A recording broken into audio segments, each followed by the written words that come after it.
Bien, hermanos, hoy nos encontramos ya en la penúltima enseñanza de esta serie Cultivando el Corazón, un corazón piadoso en nuestros hijos.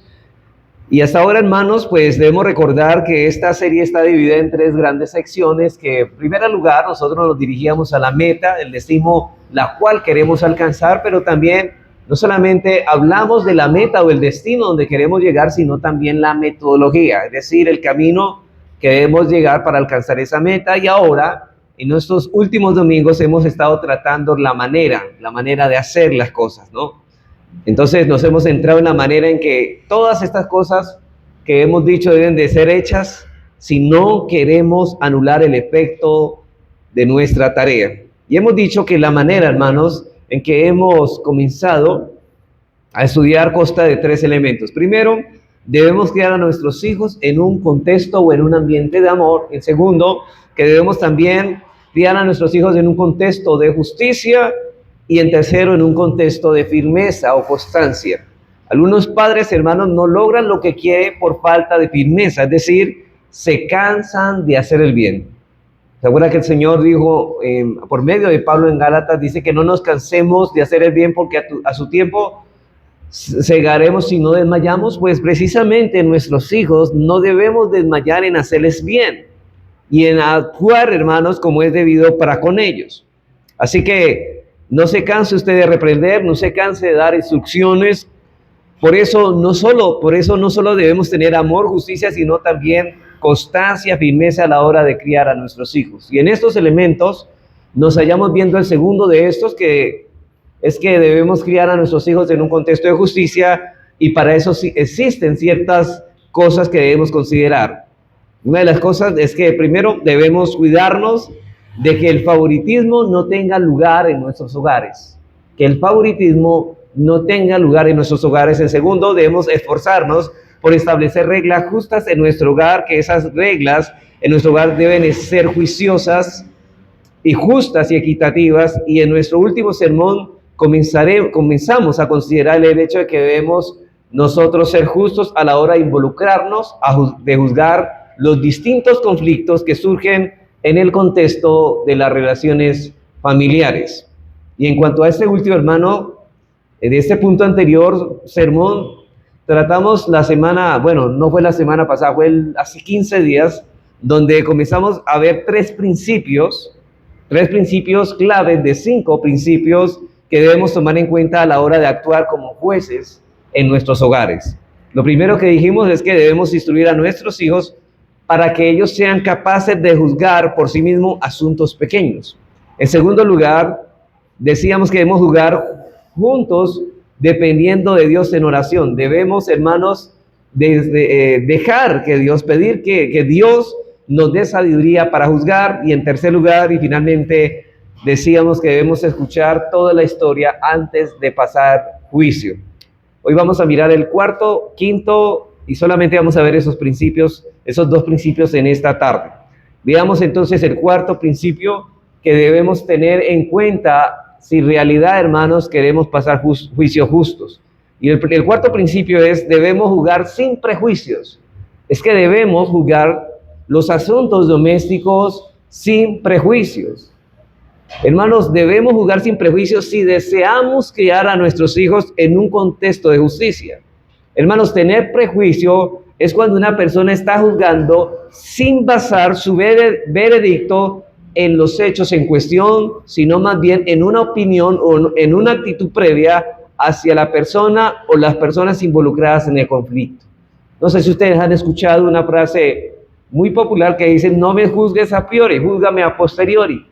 Pues precisamente eso lo que está diciendo es que no debemos juzgar sin conocer los hechos, sin saber qué es lo que ha ocurrido. No debemos juzgar según las apariencias, sino que debemos juzgar con justo juicio. Eso es lo que dice el Señor en Juan 7:24. Y eso precisamente, ese principio es el que debe estar a la hora de pasar juicio sobre nuestros hijos. Eso es, pero cuando nosotros venimos con una apariencia, estamos teniendo prejuicio. Así que no nos acercamos a juzgar una situación teniendo de antemano una opinión formada acerca de las personas involucradas en el problema. Estamos albergando un tipo de actitud hacia ella y permitimos que esa opinión o esa actitud incline nuestro corazón a decidir de un modo u otro. Eso es juzgar con prejuicios. O sea que a la hora de venir a juzgar esos asuntos domésticos, debemos primeramente mirar qué es lo que ha pasado, ¿cierto? Mirar realmente qué es lo que ha acontecido en ese conflicto entre nuestros hijos.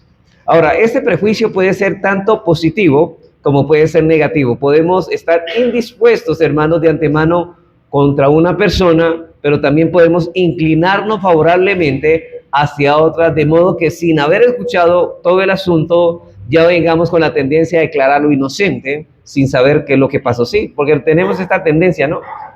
Si el niño tiene un patrón tal, ya lo declaramos culpable sin mirar nada, o como el niño tiene tal patrón, lo declaramos inocente, y tampoco podemos juzgar de esta manera. Por eso se llama un prejuicio, antes, juicio, un juicio anticipado. Entonces venimos a tratar con el asunto habiendo ya pasado un juicio de antemano sin haber escuchado todas las evidencias y todas las partes involucradas en el problema.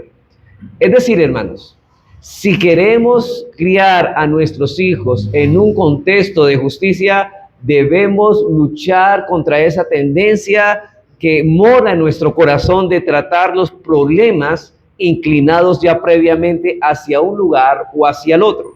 La Escritura nos dice que no es bueno esto. Dice en Proverbios 24:23, Proverbios 24:23, también estos son dichos de los sabios. Mire, hacer acepción de personas en el juicio no es bueno. ¿Y por qué una persona hace acepción de personas? Porque tiene prejuicios. Ese prejuicio puede ser tanto positivo como negativo, hermanos. Y por eso, hermanos, debemos cuidarnos de estas cosas, porque hacer decepción es venir a hacer un juicio con un corazón inclinado favorablemente hacia alguien, con la tendencia de declararlo inocente, con la tendencia de declararlo sin haber escuchado las partes, hermanos, sin haber escuchado todo el asunto. Dice la palabra de Dios, esto no es bueno, pero no solo es bueno, hermanos, sino que además eso tampoco es piadoso. ¿Por qué? Porque cuando tratamos a nuestros hijos con prejuicios, hermanos, estamos siendo injustos. Y por lo tanto, con esa parcialidad no estamos reflejando el carácter santo de Dios. De hecho, hermanos, en nuestro hogar como padres cristianos, lo que debemos es que reflejar el carácter de Dios, en este caso la justicia de Dios. Y la piedad es el reflejo del carácter santo de Dios, y nuestro Dios cuando juzga no lo hace con prejuicios, o sí lo hace así. Si algo debemos imitar a Dios es no ser prejuiciosos a la hora de juzgar. Romanos 2, 5 y 6 dice así.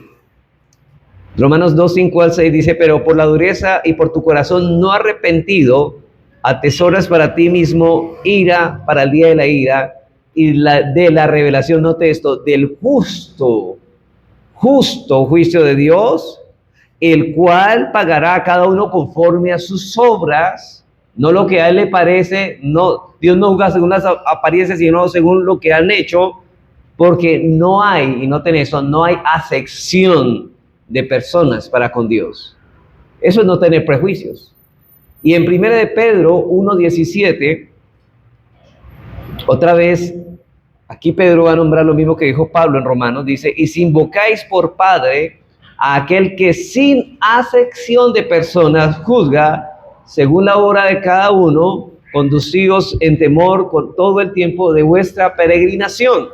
Noten que aquí también dice, Dios no hace acepción de personas a la hora de tomar juicios. Dios no ejerce su paternidad prejuiciadamente, y nosotros tampoco debemos hacerlo de esa manera. Dios no hace acepción de personas. Él no trata a algunos con favoritismo, ni no trata a otros con prejuicios negativos. Es decir, a unos prejuiciosamente declararlos inocentes y a otros prejuiciosamente declarándolos culpables. David, hermanos, el hombre conforme al corazón de Dios, pecó contra Dios y recibió su castigo. Y a pesar de que era un hijo de Dios, recibió todo el castigo que merecía, porque Dios no hace acepción de personas. Él es justo.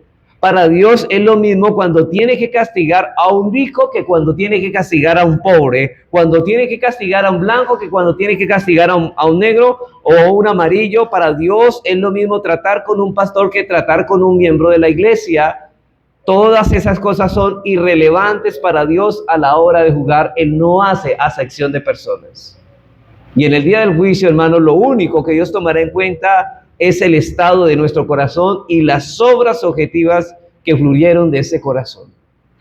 Así que cuando juzgamos a los hombres con prejuicios, ya sea cuando juzgamos a nuestros hijos o a otras personas, no estamos más bien reflejando el carácter imparcial de nuestro Dios.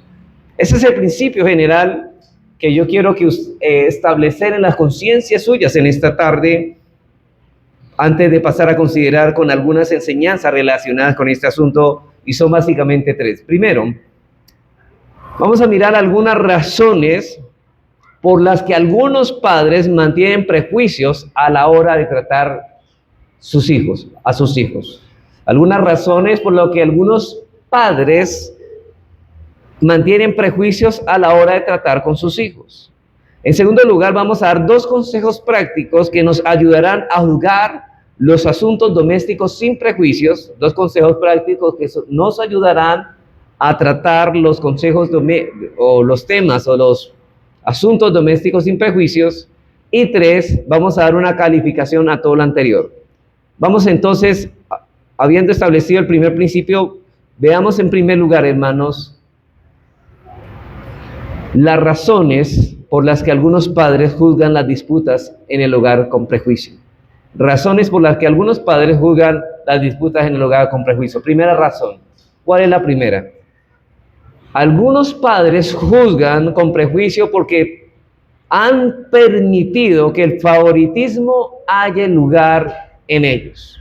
¿Por qué estos padres juzgan muchas veces con prejuicios? Porque han hallado favoritismos a la hora de juzgar en su corazón. Ya anteriormente habíamos hablado de ese tema y vimos cuáles son las causas, los frutos que resultan del favoritismo. Y por lo tanto no vamos a extendernos en esto.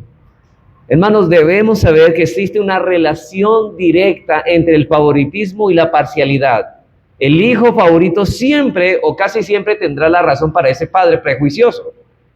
Y si hizo un mal que es obvio, que ya no podemos dejar de verlo por lo claro que está, entonces buscaremos la manera de justificar tal acción. Eso es lo que hacen los padres que tienen favoritismo, ¿cierto?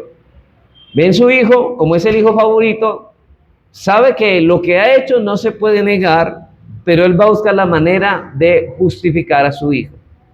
Hermanos, ellos buscarán alguna causa mitigante y el punto es que hay una inclinación previa en el corazón de ese padre o en el corazón de esa madre a eximir a un hijo en especial y a causar y acusar al otro, a eximir de la culpa a uno y acusar al otro.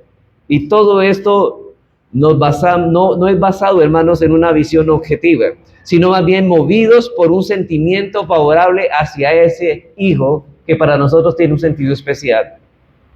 Y en los hogares, hermanos, donde hay favoritismo, difícilmente habrá objetividad. El favoritismo es realmente un monstruo y no debemos permitir que ese monstruo asome la cabeza a nuestros hogares, porque le haremos mucho daño al hijo favorito y a los demás que reciben el daño de no ser los favoritos. Y esto, hermanos, aunque muchos parece que esto no hubiera en los hogares, debemos examinar, porque muchas veces, hermanos, recuerden que el pecado se camufla de una manera que no nos damos cuenta, obviamente, y estamos permitiendo eso en el hogar. Muchos padres se van a justificar. Es que él es más chiquito, es que él es más enfermito, es que siempre se van a tratar de justificar para acusar siempre al grande y no al pequeño, porque él es más débil, porque él es el más grande. No, hermanos, no debemos buscar esas razones. Segunda razón, ojo con el favoritismo. Segunda razón, algunos padres juzgan con prejuicios porque asumen de antemano, y eso es lo que estaba diciendo ahora, que el más fuerte está abusando del más débil. La segunda razón, algunos padres juzgan con prejuicios porque asumen de antemano que el más fuerte siempre está abusando del más débil. Hermanos, no es justo para nada favorecer al débil o al más pequeño únicamente porque es débil o es más pequeño. El que una persona sea débil no significa necesariamente que ha sido objeto del abuso de parte de los más fuertes. Y este ejemplo, hermanos, por ejemplo, no sé si a algunos padres les ha pasado que el niño grande y el pequeño están en el cuarto, pero el niño pequeño comienza a gritar, hermano, como si lo estuvieran despedazando a pedacitos, y este niño llora. ¿Y qué es lo primero que hace la mamá? ¿Qué le hizo? Porque asume que el pequeñito es el débil que recibió la ofensa del grande. Ella viene, y esa madre viene ya con un prejuicio, ya viene de antemano anticipada. ¿Qué le hiciste? Ya le está culpando sin saber qué ha pasado. Eso es una de las formas que nosotros reaccionamos a estas situaciones. Indudablemente, hermano, se recuerde que entre Esaú y Jacob, el más fuerte era Esaú, y el más perverso en muchos casos era Jacob, hasta que Dios lo humilló. Y muchas veces Esaú tuvo que sufrir el daño de la astucia de su propio hermano más débil. El hecho, hermano, de que una persona sea más débil no quiere decir necesariamente que está recibiendo el abuso de parte de los más fuertes. No siempre significa, no se deje llevar por ese prejuicio. Y muchas veces, hermanos, nosotros sin quererlo alimentamos el pensamiento en los más pequeños de que por el hecho de ser más pequeños tienen ciertas ventajas sobre los mayores. Y entonces ellos van a manipular, va a darse cuenta que el papá, él me halla la razón a mí porque soy más chiquito. Entonces él va a buscar la manera de que el otro lo castiguen y él exonerarse de la culpa. Son astutos, hermanos. Por ejemplo, lo que dijimos ahora, un niño de 2 años, de 5, y eso va a pasar. Ese niño llora y siempre los padres, al mayor de los gritos, siempre de una vez ya van anticipándose a la acusación. ¿Qué le hiciste a él? ¿Qué le hiciste al niño? Y esa reacción de la madre está enviando un mensaje al niño de 2 años. Le está diciendo que por ser pequeño y por llorar de esa manera, la madre tiene que defenderlo, y esta madre está actuando con prejuicio. Y ella está asumiendo una cosa de antemano sin tener la información delante de sí. Eso es jugar con prejuicio. Yo sé que, hermanos, creo que de pronto nos hemos familiarizado con estas circunstancias. Tercera razón por la que los padres juzgan con prejuicio. Y reconozco, hermanos, que esta es una de las partes más delicadas. Y es cuando tienen que involucrarse en los padres en un conflicto que envuelve a otros niños aparte de los nuestros. Anteriormente, en el pasado, la segunda razón es cuando nos involucramos en los mismos niños, ¿no? Por ser el más débil, los eximimos y le culpamos al más fuerte. Pero aquí estamos hablando cuando nuestros hijos están jugando con otros niños. Hermanos, ¿cuál es la tendencia normal cuando pasa algo? No, nuestros hijos no son los culpables, son los otros. Hermanos, en este caso el problema radica en pensar de antemano, lo cual es un prejuicio, que nuestros hijos son inocentes y que han sido víctimas de un abuso de parte de los otros. Eso es lo que tendemos muchos de nosotros. El asunto ya no es que el favorito tiene la razón o que el más débil tiene la razón. El asunto aquí es que nuestros hijos son los que tienen la razón. Este es otro tipo de favoritismo, y aquí hay una tendencia a creer y a nuestros hijos cuando vienen contándonos quejas de otros. Entonces hay padres que ni siquiera escuchan, no, es que mi hijo tiene la razón, así es. Hermanos, primero tenemos que investigar los hechos para saber si nuestros hijos son tan inocentes como creemos que son. Pero no debemos tomar una definitiva, un dictamen de antemano. Y hay, hermanos, por ejemplo, ha pasado que hay niños que el otro niño quizás lo está molestando, ¿no? Y él va a la mamá, mira que me está molestando, mira que me están haciendo esto. ¿Y cuál es la reacción de los padres? Los padres deberían reaccionar con sabiduría. Bueno, antes de tomar esa acusación como si fuera cierta, debería investigar realmente si la acusación es correcta. Porque hay niños, hermanos, que acusan sin realmente tener justificación para acusar. Hermanos, no siempre es verdad lo que nuestros hijos dicen acerca de otros niños, acerca de otros asuntos. Ahora, yo quiero, hermanos, ser muy cuidadoso aquí.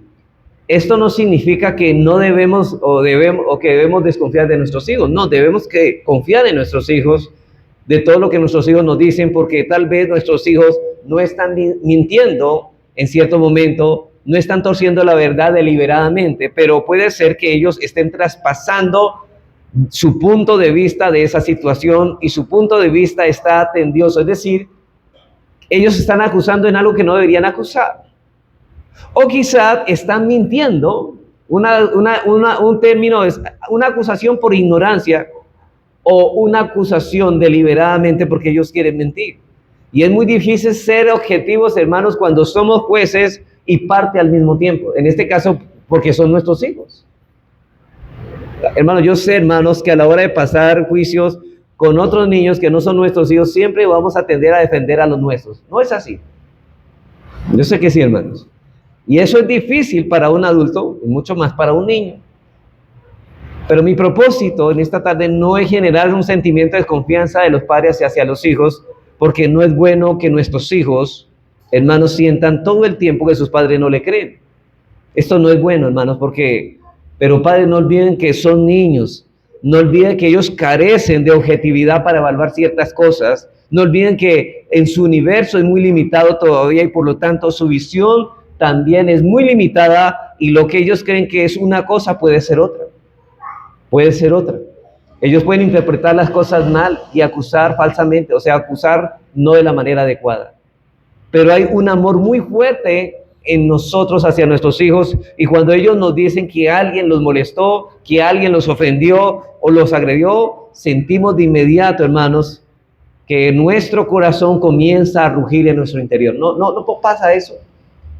Sentimos, hermanos, que algo comienza a rugir en nuestro interior.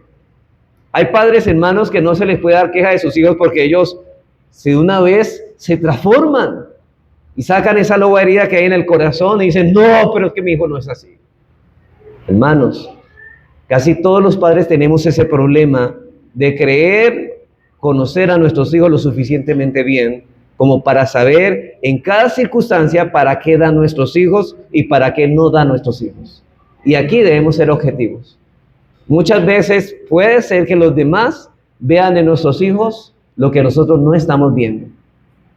Recuerden, hermano, lo que estamos hablando de edificarnos unos a otros en la comunión, que necesitamos de la comunión de los hermanos para poder que ellos vean cosas que nosotros no vemos por nosotros mismos.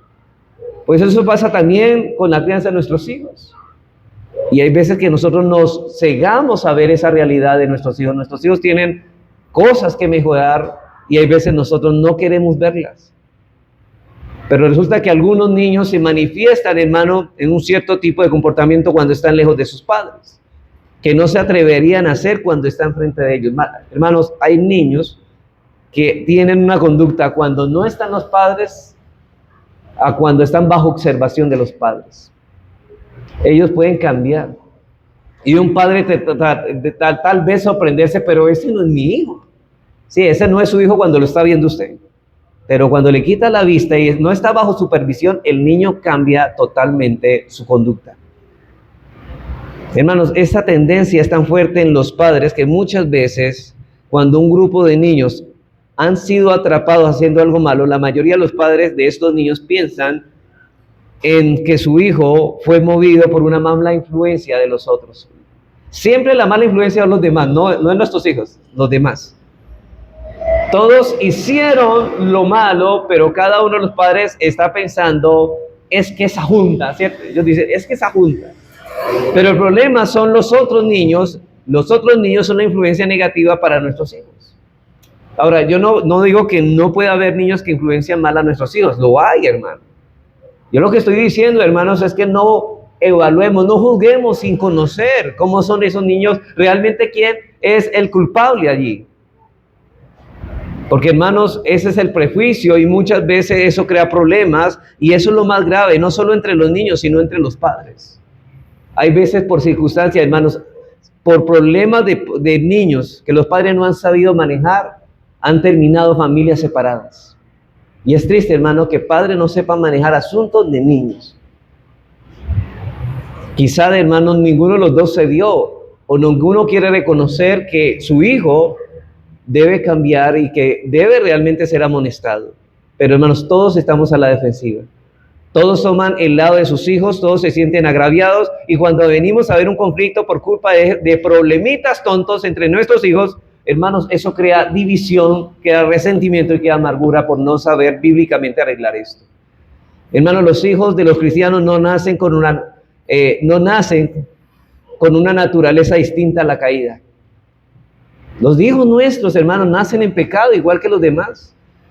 Nuestros hijos tendrán problemas, discusiones, diferencias entre sí, y si no aplicamos los principios que encontramos en las Escrituras para resolver los conflictos, las disputas terminarán alejando a los hermanos unos a otros, y aún hermanos de la fe. Por no arreglar esto, debemos tener un serio compromiso, hermanos, con la justicia, pero debemos absolver al inocente y debemos condenar al culpable, no importa quién sea el inocente, no importa quién sea el culpable. Hermanos, hay familias que se han apartado en este caso y viven, no quieren ni verse. ¿Sabe por qué? ¿Por qué todo el problema de ellos? ¿Por qué no quieren ni ver? Un problema de niños tontos, o sea, el problema tonto, no los niños, que no supieron resolver, hermanos. Que no supieron resolver. Para que no me haya malinterpretado. Aclaro. Así que debemos absolver al inocente entonces, y debemos reconocer que en este asunto no somos muy objetivos, no siempre somos objetivos a la hora de evaluar a nuestros hijos, sobre todo cuando es en relación con otra. Ni siquiera somos objetivos para evaluar, hermanos, nuestra propia objetividad. Todos los padres piensan que son imparciales. Ese es el problema. Todos creemos que somos imparciales. No, yo no me inclino hacia mis hijos. No, yo soy igual para con todos. Mentira, hermanos. Eso no pasa. Siempre nos vamos a inclinar hacia nuestros hijos y ese es el problema. Ni siquiera en eso somos objetivos para evaluar nuestra propia objetividad, y esto pasa porque no es la mayoría de las veces algo consciente, hermanos. No es consciente, no pensamos, no nos detenemos a pensar en esto. Esto es como el orgullo, ¿no? El orgullo es como una cosa tan sutil que se nos hace difícil evaluarlo en nosotros mismos. Hermano, ¿usted no sabía que la persona más orgullosa es la que dice, ay, yo soy muy humilde? Hermano, si quiere escuchar una persona bien orgullosa, es aquella que dice que esa persona es humilde. El hombre orgulloso se evalúa a sí mismo a través del prisma de su propio orgullo, y como él se ve a través de su propio orgullo, él se ve humilde a la luz de su propio orgullo. Él cree que es humilde, y eso es un serio problema. De hecho, hermanos, si yo me creyera humilde, soy un orgulloso. Porque realmente, hermanos, no somos humildes. Y eso es algo muy sutil. Por eso dice en Proverbios, dice que el corazón del hombre es como aguas profundas. ¿Y qué significa eso? ¿Quién conoce lo profundo? Eso no se ve en la superficie, eso es algo difícil de reconocer. Ahora, generalmente tiene que venir alguien de afuera para hacernos ver lo que nosotros no podemos ver. Otra vez, ¿se acuerda el tema de la santificación, de la comunión? Alguien de afuera tiene que vernos, o sea, hacernos ver lo que hay en nosotros, pero también con respecto a la relación de nuestros hijos para no inclinar la balanza. Por eso es que en la vida cristiana nadie puede crecer sin ser amonestado. Y hermanos, y una persona que resiste a ser amonestado difícilmente podrá crecer en la gracia. Porque todos nosotros tendremos que ser muchas veces amonestados. No digo algunas ocasiones, no, muchas veces como creyentes tendremos que ser amonestados. Y por eso dice el proverbio en Proverbios 29:1 que el hombre, note esto, el hombre que es reprendido endurece la cerviz y de repente será quebrantado, ni habrá para él medicina. El hombre que no es reprendido endurece la cerviz, de repente será quebrantado y no habrá para él medicina. Hay personas, hermanos, que tienen un sentido, y esto es importante, hermano, que lo oiga, porque eso no es solamente para los niños. Recuerde que estoy hablando de padres y hermanos. Hay personas que tienen un sentido de defensa tan alto que uno no les puede decir nada. Hermano, uno no ha comenzado a decir, ella ya sabe que va a hablar de una exhortación y el rostro fruncido, hermanos, eso ya le da a uno como una oposición para poder comunicarle. Yo ya ni le digo.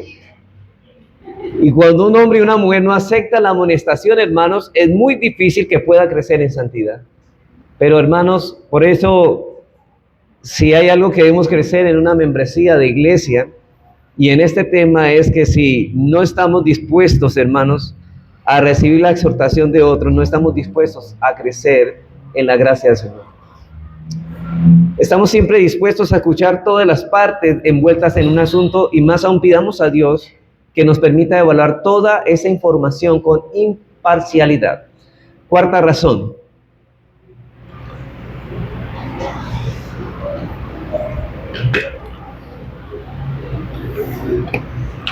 Nunca hagas sentir a tu hijo que la ventaja está de su parte por el solo hecho de ser tu hijo. Nunca hagas sentir a tu hijo que la ventaja está de su parte por el hecho de ser tu hijo. Hermanos, nunca hagas comentarios conclusivos delante de ellos que en su mente establezca la idea de que para ti el otro es culpable y de antemano sin haber escuchado el asunto. Hermano, es suficiente que nuestros hijos sepan que vamos a investigar el asunto, pero no digas nada, absolutamente nada, que pueda hacerle creer a tu hijo que ya de antemano estás presuponiendo que los otros son culpables. No des a entender esto, porque eso es lo que alimenta el corazón de nuestros hijos, la idea de que nadie se puede meter con ellos porque papá o mamá los va a defender, no importa lo que ellos hagan. Y hay padres así, hermano. Oiga, hay padres que no importa lo que sus hijos hagan, siempre estarán defendiendo a sus hijos, así sean culpables. Y esto no es bueno. Es la única, hermano, es esa la única manera en que podemos manifestar el carácter de Dios en nuestras vidas, hermano, no siendo imparcial, no siendo parciales, hermanos. Y no solo eso, hermanos, la única manera en que podemos mantener la armonía, en que podemos mantener la unidad dentro de la familia, no solamente de la familia de Dios, sino nuestras familias, es así, no siendo imparciales en nada. Perdón, no siendo parciales. Bueno, habiendo considerado las razones por las que algunos padres tienden a juzgar los prejuicios, veamos en segundo lugar, o sea, esto ya lo último, 2 consejos prácticos que nos ayudarán a juzgar los asuntos en el hogar sin prejuicio. 2 consejos prácticos que nos ayudarán a juzgar los asuntos en el hogar sin prejuicios. Y vamos a mirar el primer consejo. ¿Cuál es el primer consejo? Considera a cada niño involucrado en el problema, como inocente hasta que se demuestre lo contrario. Considera a cada niño involucrado en el problema como inocente hasta que se compruebe lo contrario. No es al revés, ¿no? No es que usted primeramente lo que haga ya es culpable y vamos a demostrar si es inocente. No. Primeramente, es decir, el prejuicio debe ser que el niño es inocente hasta que se demuestre lo contrario. Pero no debemos pensar mal sin saber. Pensemos más bien. Muchas veces tendemos a favorecer al acusado solo por el hecho de haber venido primero a presentar la queja. ¿No le ha pasado así con sus hijos? Si uno primero viene con la queja, entonces ¿cuál es el culpable? El otro que se quedó allá. No siempre, pero hermano, no siempre la acusación hecha contra alguien es verdadera. El acusador podría estar mintiendo deliberadamente o podría estar presentando su perspectiva de la ocasión y él está convencido de que él es inocente, pero a la vez no lo es. Él no está mintiendo porque no está torciendo la verdad deliberadamente, pero él no está siendo objetivo porque él es juez y parte y nos toca a nosotros buscar objetividad en esto cuando este niño viene, hermanos. Recordemos lo que dice Proverbios 18:17. Y mire que esto lo dice un proverbio, dice así. Proverbios 18:17 dice: el primero en su propia causa parece justo, y su adversario viene y le sondea. Hermanos, esto lo habíamos dicho en el sermón anterior, y es que hay niños que tienen una habilidad tan grande para convencer que cuando usted los oye primero, está tan convencido que ellos son inocentes y que los otros han actuado mal.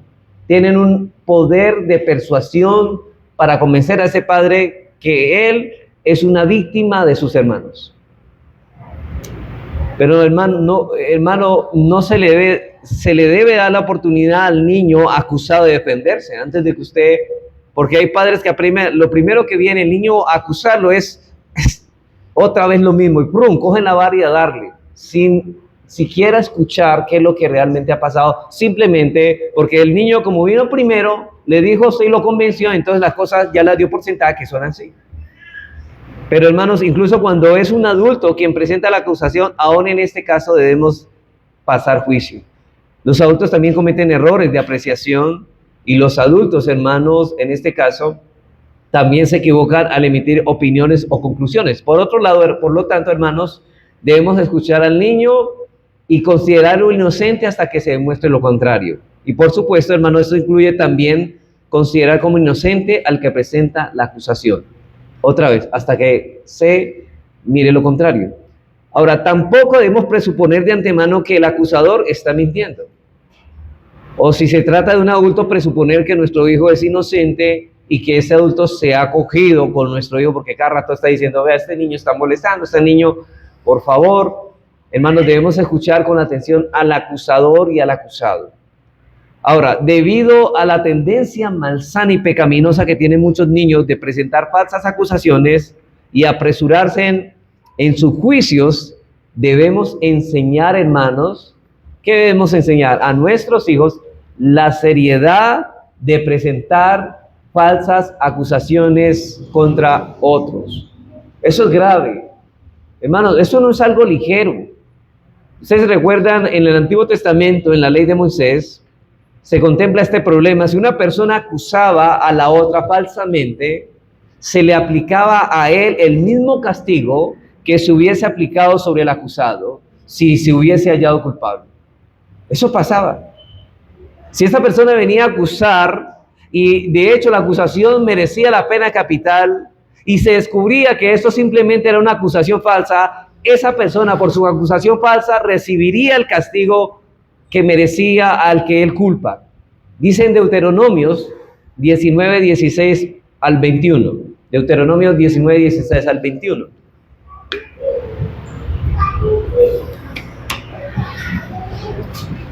Cuando se levantare testigo falso contra alguno para testificar contra él rebelión, entonces los dos hombres litigantes se presentarán delante de Jehová, delante de los sacerdotes y jueces que fueren en aquellos días, y los jueces, note eso, y los jueces inquirirán bien, o sea, investigarán bien. Y si pareciere ser aquel testigo falso que testificó falsamente contra su hermano, note lo que dice, haréis a él como él pensó hacer a su hermano y quitarás el mal de en medio de ti. Y los que quedaren oirán y temerán y no volverán más a hacer una mala cosa como esta en medio de ti. Y no perdonará tu ojo vida por vida, ojo por ojo, diente por diente, mano por mano, pie por pie. Ahora, eso no significa que a nuestros hijos le vamos a cortar los pies, los ojos. No, de ninguna manera. Estaba aplicando aquí es el principio. Es decir, que si este niño está buscando acusar a su hermana para recibir un castigo con vara, el niño por esa falsa acusación debe recibir el castigo. Hermanos, la idea aquí de lo que queremos aplicar en este asunto es que debemos darle la misma reprensión que si el niño acusado hubiera sido culpable al falso acusador. Y es verdad, hermanos, que no estamos bajo la ley, pero aquí tenemos un principio de equidad que es saludable aplicar en el caso de que un niño acuse falsamente a otro procurando su mal. ¿Sabe por qué? Muchos niños acusan al otro hermanito porque quieren que lo castiguen al otro, simplemente por el hecho de verlo llorar. De ese modo estamos impactando la mente de nuestros hijos del que hizo el mal y de los otros. Dice el texto, y oirán y temerán, y estamos notando que los hijos teman a Dios por lo que están haciendo. Y estamos impactando la mente de nuestros hijos para con respeto, con seriedad, se envuelva toda esta acusación y ellos aprendan a temer y a no acusar falsamente a los demás.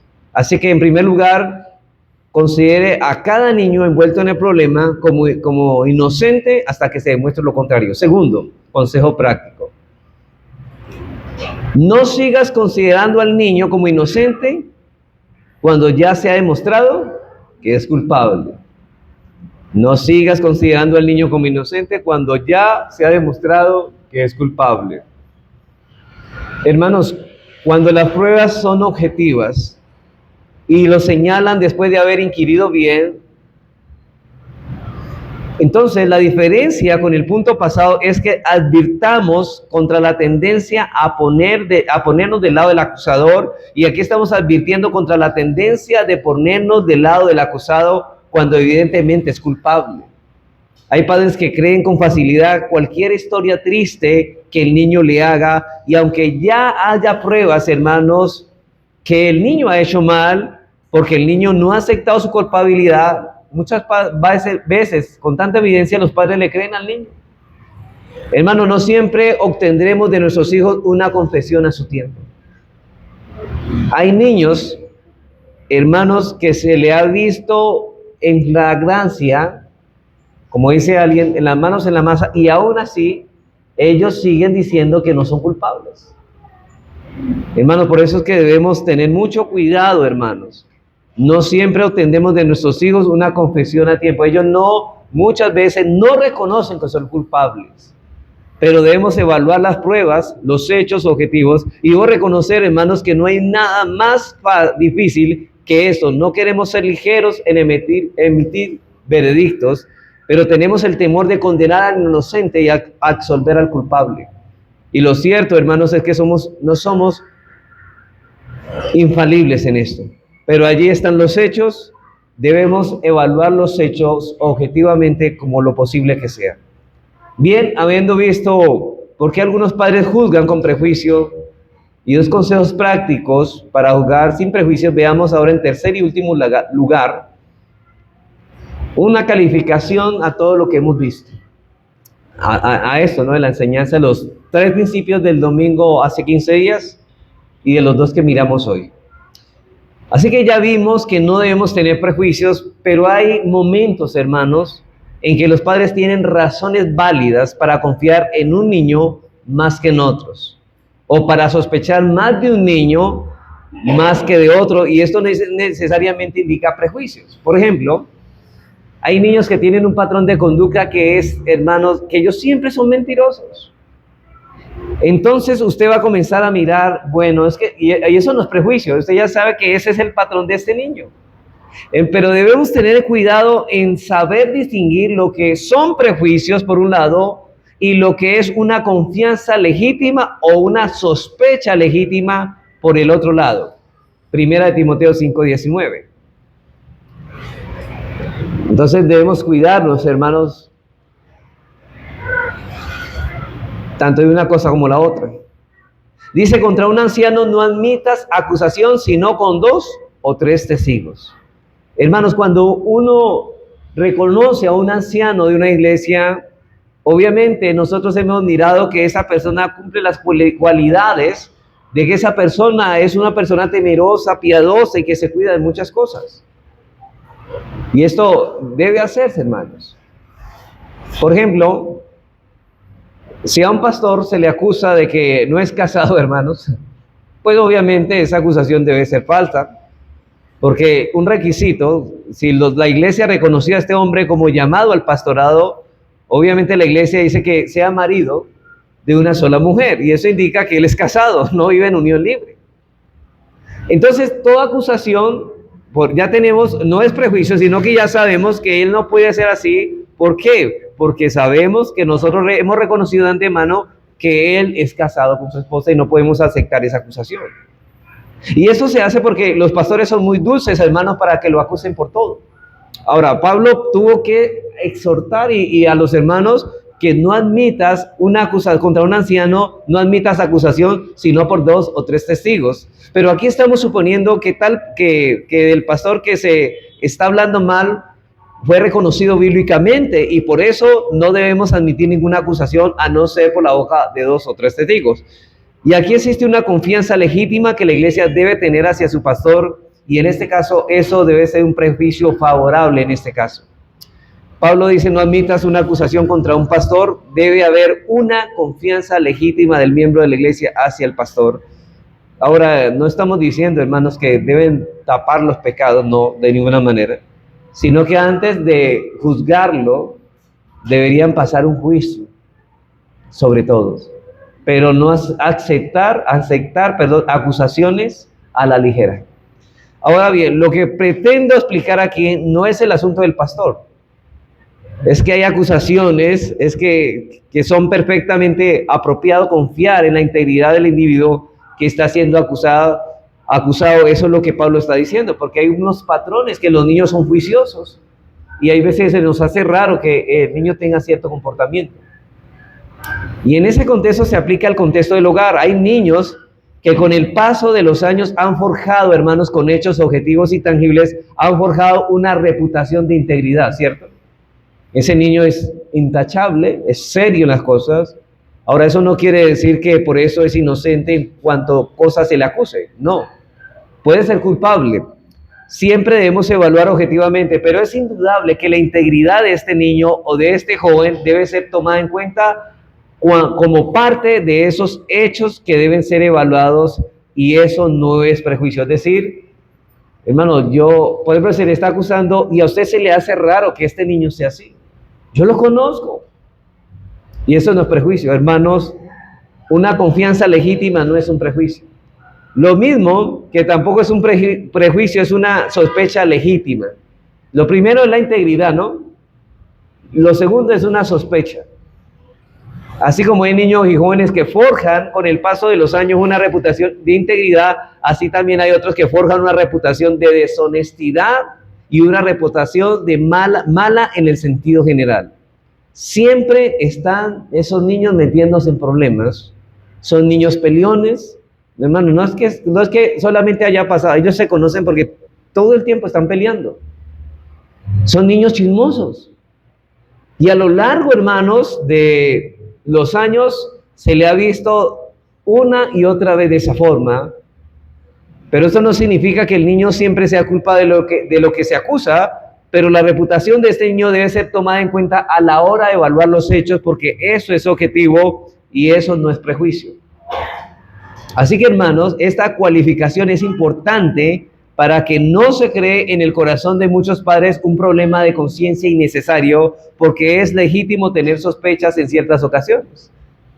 Usted puede decir, bueno, el niño dijo una mentira, lo están acusando de mentira, yo ya sé que él es mentirosito.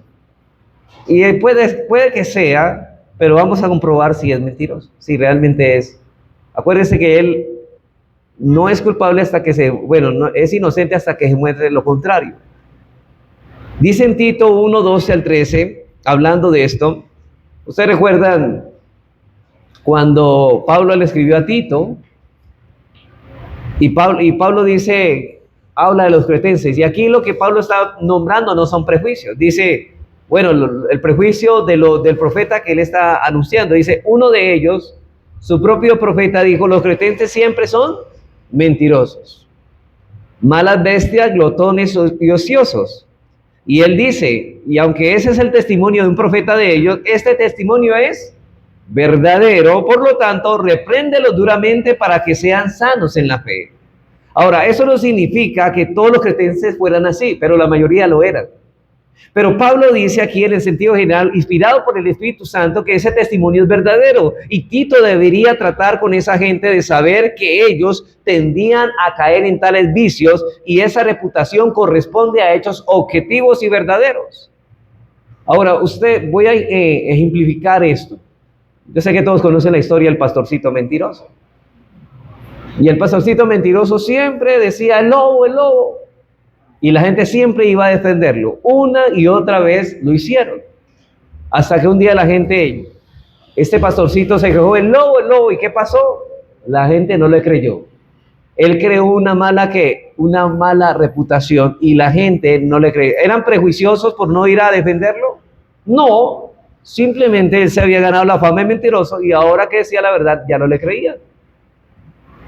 Hermanos, imagínense al pastorcito recriminando a los granjeros por no haber acudido a tiempo a salvarlo, diciendo, ustedes son muy prejuiciosos.